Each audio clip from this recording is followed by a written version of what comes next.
नमस्कार विद्यार्थियों। आज के इस बेहद खास एक्सप्लेनर सेशन में आप सभी का स्वागत है। आज हम अंग्रेजी की पाठ्य पुस्तक की एक बहुत ही सुंदर और अर्थपूर्ण कविता gifts of grace honouring our vocations को पूरी तरह से डिकोड करने वाले हैं। हमारा लक्ष्य बिल्कुल साफ है। आने वाली परीक्षा के लिए इस चैप्टर की तैयारी एकदम पक्की करनी है, और वो भी बिल्कुल आसान सरल हिंदी में। तो चलिए बिना किसी देरी के पूरे जोश के साथ शुरू करते हैं। फटाफट देख लेते हैं कि आज के सेशन का रोड मैप क्या होने वाला है। सबसे पहले हम कविता का परिचय देखेंगे, फिर भाग 1 और भाग 2 की व्याख्या करेंगे। उसके बाद भाषा और काव्य सौंदर्य को समझेंगे, जो एग्जाम के लिए बहुत जरूरी है। फिर हम परीक्षा के प्रश्नोत्तर डिस्कस करेंगे और अंत में इस चैप्टर का पूरा सारांश और इससे मिलने वाले जीवन मूल्यों को समेटेंगे। तो चलिए सबसे पहले बढ़ते हैं हमारे पहले भाग की तरफ, कविता का परिचय, जहां हम श्रम के सम्मान की बात करेंगे। देखिए, इस कविता का जो सबसे मेन थीम है वो है डिग्निटी ऑफ लेबर, यानी श्रम का सम्मान। चैप्टर की शुरुआत में ही कुछ बहुत ही दिलचस्प पहेलियां दी गई हैं। जरा सोचिए, वो कौन है जो मिट्टी के आकर्षक बर्तन बनाता है? या फिर वो कौन है जो ईंट से ईंट जोड़कर हमारे लिए मजबूत घर बनाता है? या जो तरह तरह के मसालों से हमारे लिए स्वादिष्ट खाना तैयार करता है? ये पहेलियां असल में हमें ये एहसास दिलाती हैं कि एक किसान, कुम्हार, राजमिस्त्री या बावर्ची, ये सभी लोग हमारे रोजमर्रा के जीवन के लिए कितने ज्यादा जरूरी हैं। ये सिर्फ कामगार नहीं हैं, बल्कि अपने पेशे के सोचे समझे बेहतरीन कलाकार हैं। आगे बढ़ते हैं हमारे अगले हिस्से की तरफ, व्याख्या भाग 1। यहाँ हम मुख्यतः शिल्पकारों और बढ़इयों पर ध्यान देंगे। किताब में कवि ने इन शानदार शब्दों के साथ शुरुआत की है। I hear Bharat celebrating the varied vocations I hear. Those of craftsperson, artisans with lutes, carpenters, electricians humming. दोस्तों, इन पंक्तियों को पढ़ते ही लगता है ना जैसे आसपास कोई बड़ा उत्सव या जश्न चल रहा हो। आइए इसको अपने मास्टर ब्रेकडाउन फॉर्मेट में समझते हैं। देखिए, ओरिजिनल आइडिया यहाँ ये है कि भारत के विभिन्न शिल्पकार अपने अपने काम का जश्न मना रहे हैं। अगर इसको बिल्कुल सरल हिंदी में समझें तो कवि कहना चाहते हैं कि हर कलाकार, चाहे वो मधुर धुन निकालने वाला ल्यूट बजाने वाला आर्टिसन हो या फिर तार जोड़ने वाला इलेक्ट्रिशियन, सभी अपने काम में पूरी तरह से डूबे हुए और आनंदित हैं। अब इसमें छुपा हुआ अर्थ यानी हिडन मीनिंग क्या है? ध्यान दीजिए, इलेक्ट्रिशियन का वो हमिंग या गुनगुनाना ये दिखाता है कि वो दूसरों की जिंदगी रोशन करके अंदर से कितना खुश है। इससे हमें की लर्निंग ये मिलती है कि दुनिया का हर पेशा आदर के योग्य है। और जहां तक एग्जाम कनेक्शन की बात है, शॉर्ट आंसर्स में आप आराम से लिख सकते हैं कि कैसे आर्टिसन और इलेक्ट्रिशियन अपने डेली के कामों के जरिए अपनी खुशी और आत्मसंतुष्टि व्यक्त करते हैं। इसी हिस्से में एक बढ़ई यानी कारपेंटर का जिक्र आता है। कविता स्पष्ट रूप से बताती है कि एक कारपेंटर लकड़ी से अपने दिमाग का इस्तेमाल करके कुछ भी आकर्षक बना सकता है, वो भी एकदम सटीक हिसाब के साथ। इसके लिए टेक्स्ट में एक बहुत ही बढ़िया इंग्लिश फ्रेज यूज हुआ है, मैथमेटिकल प्रिसिजन। हम में से कई लोग अक्सर मैथ से घबराते हैं, है ना? पर इन शिल्पकारों के हाथों में देखिए, वही गणित एक खूबसूरत कला बन जाता है। तो एग्जाम में जब भी बढ़ई के काम की खासियत पूछी जाए तो ये मैथमेटिकल प्रिसिजन वाले शब्द अपने आंसर में जरूर इंक्लूड करिएगा, एग्जामिनर खुश हो जाएगा। चलिए अब रुख करते हैं व्याख्या भाग 2 की तरफ। इस भाग में हम नाविक, मोची और बावर्ची के काम को समझेंगे। इन पंक्तियों को ध्यान से सुनिएगा। The boatman gathering their nets, the shoemakers affirming the quality, the delicious singing of the cook.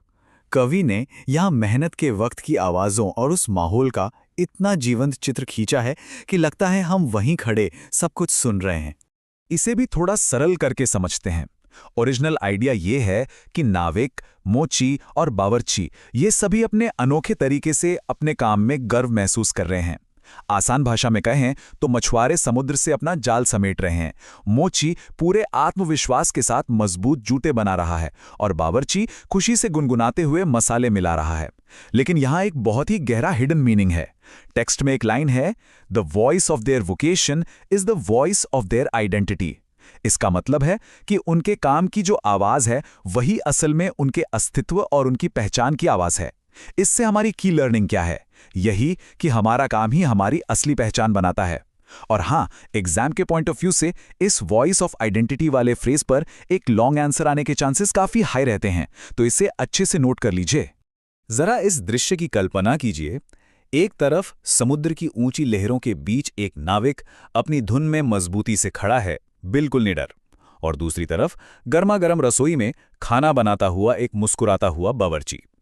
ये दोनों अलग अलग दुनिया के लगते हैं, पर ये तस्वीर हमें बहुत ठीक ढंग से बताती है कि काम चाहे कैसा भी हो, उसकी स्थिति कैसी भी हो, जब उसमें पूरा समर्पित भाव और खुशी जुड़ जाती है तो वो सिर्फ एक ड्यूटी नहीं रह जाता, वो एक उत्सव, एक त्योहार बन जाता है। अब हम उस हिस्से पर आते हैं जो आपसे डायरेक्टली कविता की सुंदरता के बारे में पूछता है, भाषा और काव्य सौंदर्य। ये लॉन्ग आंसर्स के लिए एकदम क्रूशल है। इसमें सबसे पहले बात करते हैं मेटाफर यानी रूपक अलंकार की। कवि ने एक जगह लिखा है delicious singing of the cook. अब आप खुद सोचिए, क्या किसी का गाना स्वादिष्ट हो सकता है? गाना सुना जाता है, चखा तो नहीं जाता, है ना? यही तो कविता की असली खूबसूरती है। इसका अर्थ यह है कि उस बावर्ची के गुनगुनाने की आवाज़ ही इतनी मधुर और आनंददायक है कि उसकी तुलना किसी बेहतरीन चीज़ का स्वाद लेने से की गई है। ऐसा लगता है जैसे उसके खुशी से निकला गाना ही उस खाने का सबसे खास और सीक्रेट मसाला हो। साथ ही इस पूरी कविता में हर पेशे का मानवीकरण यानी पर्सोनिफिकेशन भी किया गया है, जैसे पेशा अपने आप में एक जिंदा इंसान हो जो बोल रहा हो। इसके अलावा आपने ध्यान दिया होगा कि कवि ने आई हियर भारत सेलिब्रेटिंग इस लाइन को कविता में बार बार दोहराया है। इसे लिटरेचर में रिपीटिशन कहते हैं। कवि ऐसा इसलिए करता है ताकि हमारा ध्यान पूरे देश की एकता और काम करने के उस जश्न पर अतिरिक्त रूप से जाए। फिर एक और टर्म आता है, ऑडिटरी इमेजरी। इसका क्या मतलब है? असल में ये वो शब्द होते हैं जिन्हें पढ़ते ही दिमाग में उनकी आवाज सचमुच गूंजने लगती है। जैसे जब आप पढ़ते हैं आर्टिजान्स विथ लूट्स, तो आपको उस तार वाले बाजे की मीठी धुन सुनाई पड़ने लगती है, या फिर इलेक्ट्रिशियंस हमिंग, जिसमें उनके गुनगुनाने की आवाज महसूस होती है। ये छोटी छोटी बातें ही हैं जो इन बेजान पन्नों में जान डाल देती हैं। अब समय है अपने वोकैबुलरी को थोड़ा अपग्रेड करने का। आगे बढ़ते हैं शब्द ज्ञान की तरफ। टेक्स्ट बुक से निकाले गए ये 4 शब्द आपके एग्जाम के उत्तर को बहुत आकर्षक बना सकते हैं। पहला शब्द है माइरियड, जिसका हिंदी में अर्थ होता है असंख्य या अनगिनत। कविता में माइरियड ह्यूज का मतलब है असंख्य रंग। दूसरा शब्द है प्रिसीजन, जिसका सीधा मतलब है बिल्कुल सटीक या शुद्ध होना। जैसे हमने पहले बात की थी, बढ़ई लकड़ी काटते समय मैथमेटिकल प्रिसीजन दिखाता है। तीसरा शब्द है वेरीड, जिसका अर्थ है विविध या अलग अलग। जैसे हमारे भारत में वेरीड वोकेशंस यानी अलग अलग पेशे हैं। और आखिरी शब्द है ह्यूज, जिसको मतलब होता है रंग या रंगत। इन चारों शब्दों को और इनके मीनिंग्स को अच्छे से ध्यान में रखिएगा। किताब के एंड में जो अभ्यास दिया गया है उसमें एक वोकेशन मैचिंग का सेक्शन भी है। वहां कुछ नए पेशों के नाम दिए गए हैं जो आपको पता होने चाहिए। जैसे एक नाम है आशा वर्कर। ये असल में वो समर्पित महिलाएं होती हैं जो गांव और अपने समुदाय में लोगों के स्वास्थ्य का ध्यान रखती हैं और मेडिकल हेल्प पहुंचाती हैं। एक और टर्म है सेरिकल्चरिस्ट, यानी वो किसान और लोग जो कच्चा रेशम या रॉ सिल्क उगाने का काम करते हैं। और तीसरा है हॉर्टिकल्चरिस्ट। इसका मतलब उन लोगों से है जो फूल, बाग बगीचों या पौधों की खेती का काम और उसकी स्टडी करते हैं। ये टर्म्स आपकी जनरल नॉलेज के लिए भी बहुत बढ़िया हैं। चलिए अब सीधे उस हिस्से पर आते हैं जो सीधे आपके मार्क्स से जुड़ा है, परीक्षा हेतु प्रश्न उत्तर। एक काफी कॉमन सवाल जो एक्सट्रैक्ट बेस्ड क्वेश्चंस में पूछा जाता है वो ये है कि मोची यानी शू मेकर्स अपनी क्वालिटी को अफर्म क्यों करते हैं, और कविता में रिटर्न होम किस बात का प्रतीक है। देखिए, अफर्म करने का सीधा सा मतलब है पूरे आत्मविश्वास और गर्व के साथ किसी बात को सच बताना। तो यहां मोची पूरे गर्व से ये दावा कर रहा है कि उसके बनाए जूते इतने मजबूत हैं कि उनमें चलकर लोग अपनी मंजिल तक पहुंचेंगे। और दूसरी तरफ दिन भर उन जूतों को पहनकर रिटर्न होम या घर लौटना, ये सिर्फ शाम को घर आना नहीं है। ये एक्चुअली इस बात का प्रतीक है कि हम दिन भर की भागदौड़ और कठिन यात्राओं से गुजरकर वापस अपने परिवार के पास सुरक्षित और शांति से लौट आते हैं। एक और जरूरी शॉर्ट क्वेश्चन जो बन सकता है, कवि बार बार आई हियर भारत सेलिब्रेटिंग क्यों कहता है और इसमें आइडेंटिटी का क्या महत्व है? इसे ऐसे समझिए, कवि ये मानता है कि जब देश का हर एक व्यक्ति, चाहे वो किसान हो, बढ़ई हो या बावर्ची हो, ईमानदारी से अपनी मेहनत करता है तो वो किसी नेशनल फेस्टिवल या राष्ट्रीय जश्न से कम नहीं होता। भारत असल में अपने इन्हीं आम कामगारों की मेहनत और उनके अनोखे स्किल्स का जश्न मना रहा है। और रही बात आइडेंटिटी की, तो उसका महत्व इसमें है कि काम सिर्फ पैसे कमाने का एक जरिया नहीं होता। जो सच्ची लगन और मेहनत हम अपने काम में डालते हैं, वही धीरे धीरे हमारी असली पहचान, हमारी आइडेंटिटी बन जाती है। आपकी टेक्स्ट बुक में आगे एक लिसन एंड रिस्पॉन्ड का हिस्सा दिया गया है। इसमें एक चित्र है जिसमें दो विद्यार्थी आपस में बैठकर अपने माता-पिता के पेशों के बारे में बातें कर रहे हैं। इस डिस्कशन का उद्देश्य बहुत ही सटीक है। ये हमें सिखाता है कि पेशा चाहे कोई भी हो, चाहे कोई बड़ी फैक्ट्री में भारी मशीन चला रहा हो या फिर खेत में पौधों को पानी दे रहा हो, हर एक काम की अपनी अलग अहमियत है। उसमें बहुत बड़ी जिम्मेदारी होती है।